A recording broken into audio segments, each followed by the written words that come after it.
L'ensemble du pays placé en alerte orange. Des orages sont attendus, des rafales de vent jusqu'à 90 km/h chez nous, dans le centre du pays. Elisabeth Gouters, par mesure de sécurité, les parcs sont fermés à Bruxelles. Et vous le voyez Muriel, ça commence à souffler et ça soufflera encore bien plus fort cet après-midi avec des rafales de vent pouvant atteindre jusqu'à 100 km/h, voire plus. Conséquence, eh bien, vous l'avez dit, tous les espaces verts de Bruxelles Environnement sont fermés. C'est notamment le cas derrière nous du parc de Tour et Taxi, le parc L8.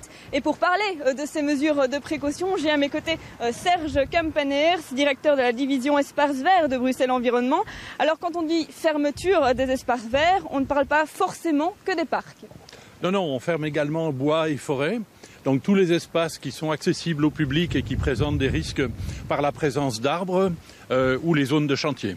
Des accidents sont déjà produits par le passé et pas seulement dans les espaces verts. Alors nous avons déjà eu des chutes de branches et des chutes d'arbres dans les années précédentes.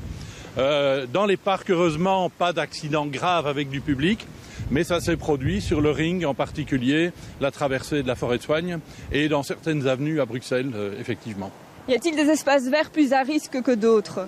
Alors les espaces verts qui présentent des vieux arbres, c'est-à-dire des couronnes très grandes, des grandes branches, et c'est là qu'il y a le plus de risques quand on peut avoir des feuilles. Et avec le vent, ça fait un effet drapeau, ça peut faire craquer les branches ou casser les arbres carrément. Sur base de quels critères, de rafales, de quelle intensité, par exemple, peut-on dire que la situation devient dangereuse? Alors les vitesses qui sont choisies, c'est 80 km/h. À partir de 80 km/h, on considère qu'il y a des risques de bris de branches, de chute d'arbres ou d'envol d'autres types d'objets dans le parc.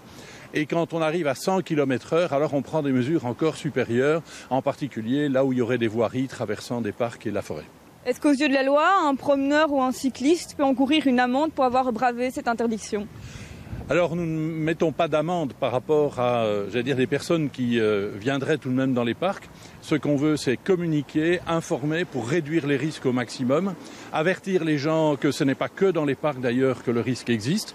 Autour des grands chantiers, là où on a des barrières ERAS avec des grandes bâches, le risque est aussi important. Donc c'est vraiment de la prévention, c'est pour ça qu'on communique le plus tôt possible pour éviter que les personnes ne fréquentent les parcs, les groupes scolaires ne viennent, etc.